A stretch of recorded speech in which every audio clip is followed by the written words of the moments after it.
Welcome to this podcast about a somewhat less known group of languages that belong to the Finno-Ugric branch of the Uralic language family, the SAMI languages. The people who speak the SAMI languages are, not surprisingly, called the SAMI people, but they are sometimes also referred to as Labs or Laplanders. The SAMI people inhabit the Arctic area of Sapmi, which encompasses parts of Norway, Sweden, Finland, and the Kola Peninsula of Russia. They are recognized as indigenous people and are therefore protected under various international conventions. I am talking of SAMI languages in the plural because there are 10 different SAMI languages that are bound to certain, mostly rural parts of the just mentioned countries. At least they were from a historical point of view. It is important to know that nowadays many speakers of the SAMI languages have moved to bigger cities. The 10 SAMI languages form a language continuum. So because the languages share some linguistic features, the speakers of the varieties understand each other to a certain degree. In contrast to that, the indigenous languages are not mutually intelligible with any of the other languages spoken in Northern Europe. Finnish and Estonian are, however, most closely related to the SAMI languages as they belong to the same language family. Many linguists have studied the relation between the SAMI languages and the other Finno-Ugric languages, mainly because the origin of SAMI is related to the origin of the Finns. According to latest estimates, the SAMI languages developed during the 2nd millennium BC, if not earlier. That was also the time when the culture of the Laplanders flourished.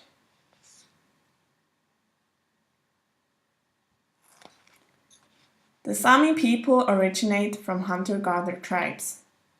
They are traditionally involved in fishing, hunting, and especially reindeer herding.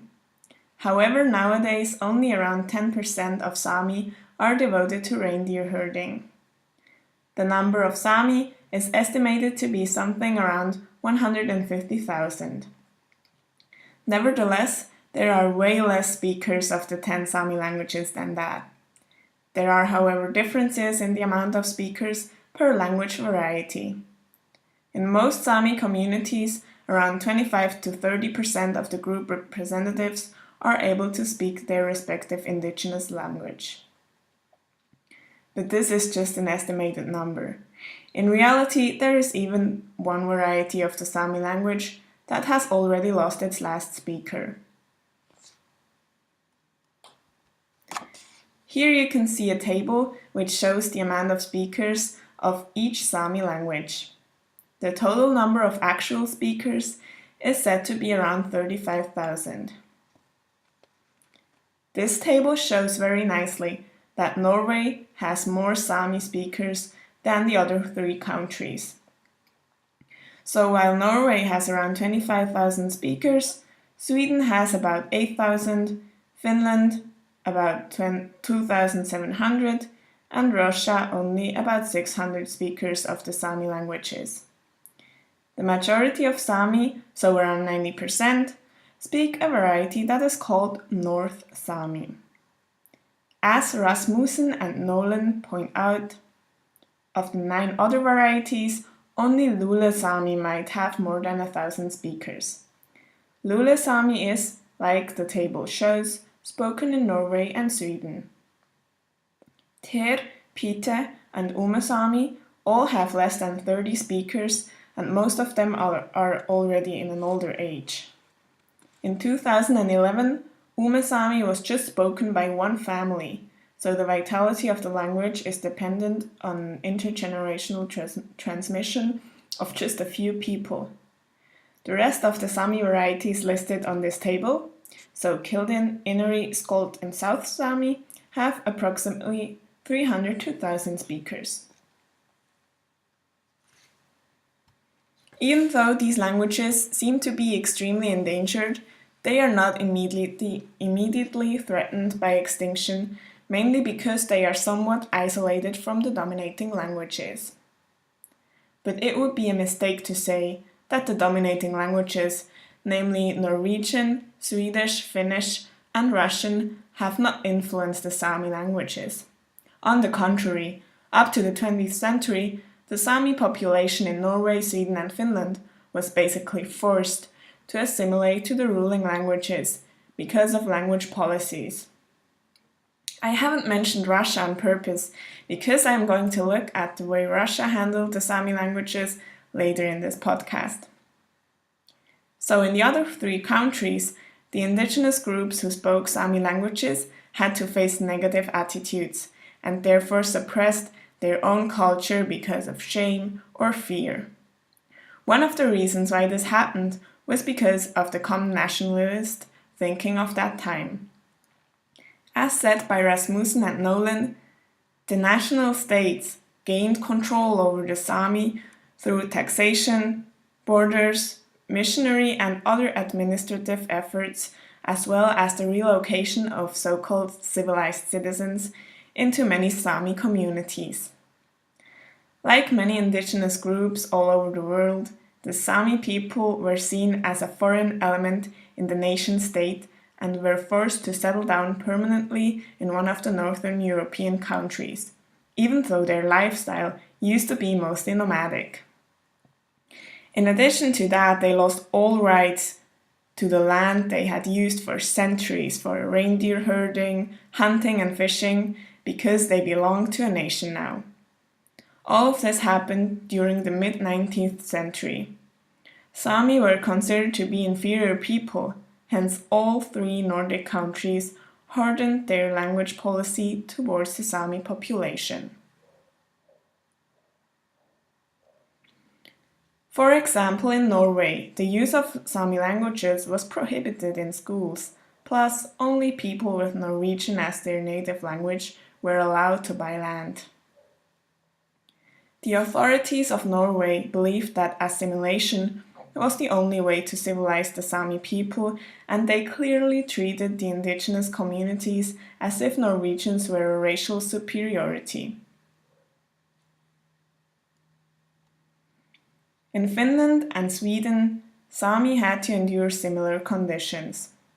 Their languages were neglected for a very long time, and the people themselves were not treated humanely. Furthermore, the dominant part of the population did not see the need of the Sami to have their own culture and language. The Sami attempted to fight against the policies and wanted to establish a Sami newspaper and a Sami parliament, but it is argued that the climate for political change was not there and therefore these attempts did not succeed. The circumstances started to change after the Second World War.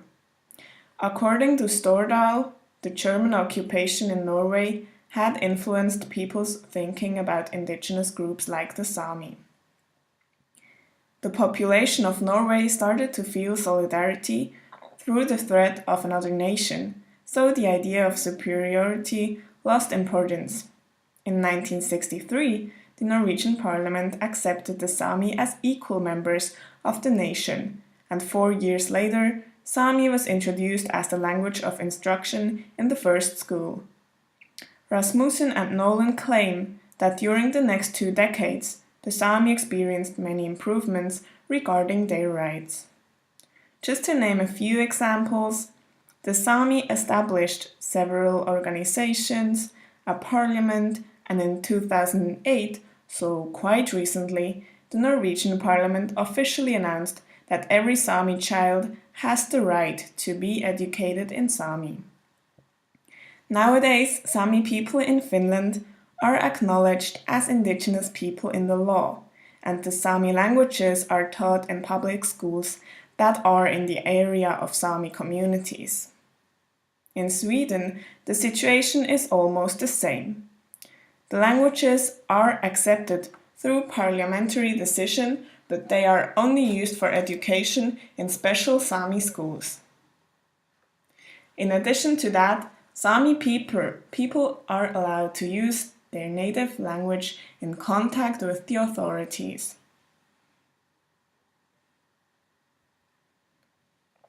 In Russia, the situation looks quite different. First of all, Russia always had the smallest amount of Sami compared to the other three countries. Like I mentioned in the beginning of this podcast, the Russian Sami live in Kola Peninsula. Actually, Sami were once the main occupants of that part of Russia, but then, through militarization and industrialization, the number of inhabitants of Kola Peninsula went up drastically, until the Sami were just 20% of the total population. The Sami became a minority in their own homeland. As opposed to Finland, Norway and Sweden, the Sami faced quite positive attitudes during the Tsarist period, so up to 1917. Later, during the first period of communism, the indigenous groups were as well treated respectfully.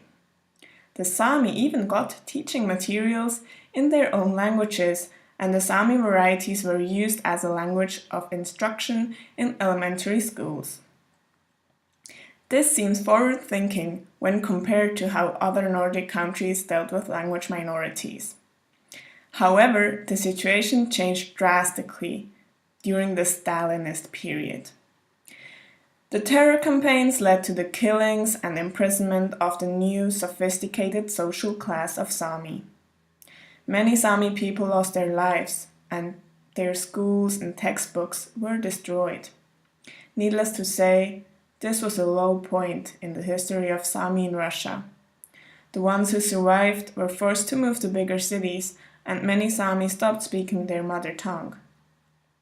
Luckily, the conditions changed again in the 80s, and today the Russian Sami have a special position as an indigenous group of people. They have the right to be educated in their languages, and the government supports their culture and traditions. This may sound good on paper, but in practice it is much more complicated. The Sami culture has developed, and there have been positive changes like the production of teaching materials, the establishment of a radio station, and an online dictionary, and so on. Nevertheless, all the laws and regulations have not led to much progress. And this is true for all the Sami languages in Northern Europe.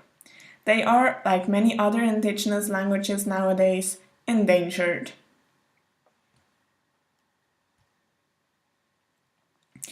In the national context of Norway, Finland, Sweden, and Russia, Sami people have been associated with stereotypes of primitive pagan communities for centuries. They still seem to stand for exoticism rather than Northernism. The authorities of the four Nordic countries started to support Sami languages again around 40 years ago. But it is not that easy to recover from years of marginalization and basically colonization. While some Sami communities managed to recover, others didn't. During the periods of assimilation, many Sami stopped speaking their language and shifted to the language of the dominant culture. There is always going to be conflict between the two different speech communities, and in order to revitalize the Sami languages effectively, the languages need to be spoken in all kinds of domains, so at home, at work, and also on social media. Individuals, but also the entire speech community, have to support the revitalization process. Saarivaara and Keskitalo mention 4 points that are crucial when it comes to the revitalization of an endangered language. First of all, it is important to add new sets of speakers to the language, crucially involving the home domain and intergenerational transmission. Second of all, it is important to add new functions by introducing the language into domains where it was previously unused.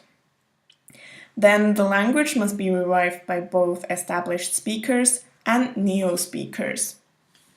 And lastly, it is important to involve and activate on behalf of individuals and the speech community, as well as have awareness that positive attitudes, action, commitment, strong acts of will and sacrifice may be necessary to save and revitalize the language.